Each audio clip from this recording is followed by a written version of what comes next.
ওয়ালাইকুম ওয়ারাহমাতুল্লাহি ওয়াবারাকাতুহু।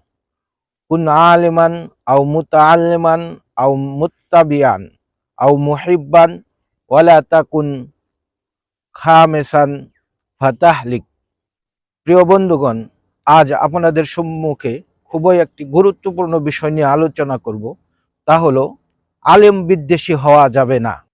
ইসলামে উলামায়ে কেরামের মর্যাদা এত বেশি দেওয়া হয়েছে, যেমন রাসূলুল্লাহ সাল্লাল্লাহু আলাইহি সাল্লাম বলেছেন, চাঁদের মর্যাদা যেমন অন্যান্য তারকাদের চেয়ে বেশি, ঠিক একজন আলেমের মর্যাদা সাধারণ মানুষের চেয়েও বেশি।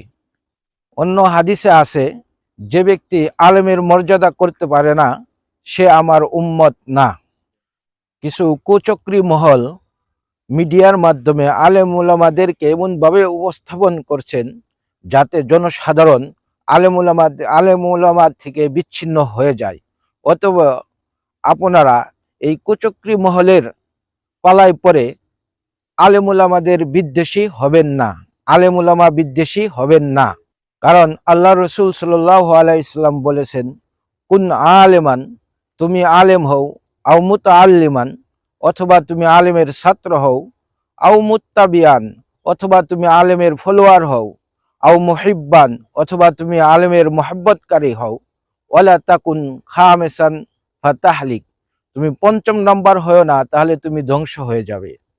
অতএব আলেম উলামার বিদ্বেষী হব না, আলেম উলামাদের মহব্বতকারী হব, আলেম উলামাদের ফলোয়ার হব, আলেম উলামাদেরকে অনুসরণ করব, যে আলেম উলামাদের প্রতি বিদ্বেষ রাখবো না।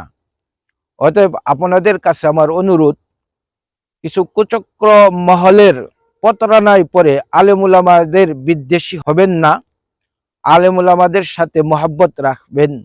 আপনারা কিছু কুচক্র মিডিয়ার প্রতারণায় পড়ে আলেম উলামা বিদ্বেষী হবেন না, বরং আলেম উলামাদের প্রতি ভালোবাসা রাখবেন, আলেম উলামাদেরকে মহব্বত করবেন, আলেম উলামাদেরকে ফলো করবেন, দিনের বিভিন্ন মাসলা মাসাইল আলেম উলামাদেরকে জিজ্ঞাসা করবেন। নবীগণের ওয়ারিস, কেন উলামায়ে কেরামকে সম্মান করবেন? কারণ তাদের মধ্যে কোরআন হাদিসের জ্ঞান আছে। কেন উলামায়ে কেরামকে সম্মান করবেন? কারণ তারা হলো ইলম ওহীর ধারক বাহক। কেন উলামায়ে কেরামদেরকে সম্মান করবেন? কারণ তাদের মধ্যে আল্লাহর ভয় বেশি রহিয়াছে। আমার ভিডিওটি যদি ফেসবুক থেকে দেখুন, তাহলে ফলো দিয়ে পাশে থাকবেন। আর যদি ইউটিউব চ্যানেলে গিয়ে দেহটা মির্জাপুর টিভিতে দেখুন, তাহলে সাবস্ক্রাইব করে পাশের বেল আইকন বাজিয়ে দিয়ে পাশে থাকবেন।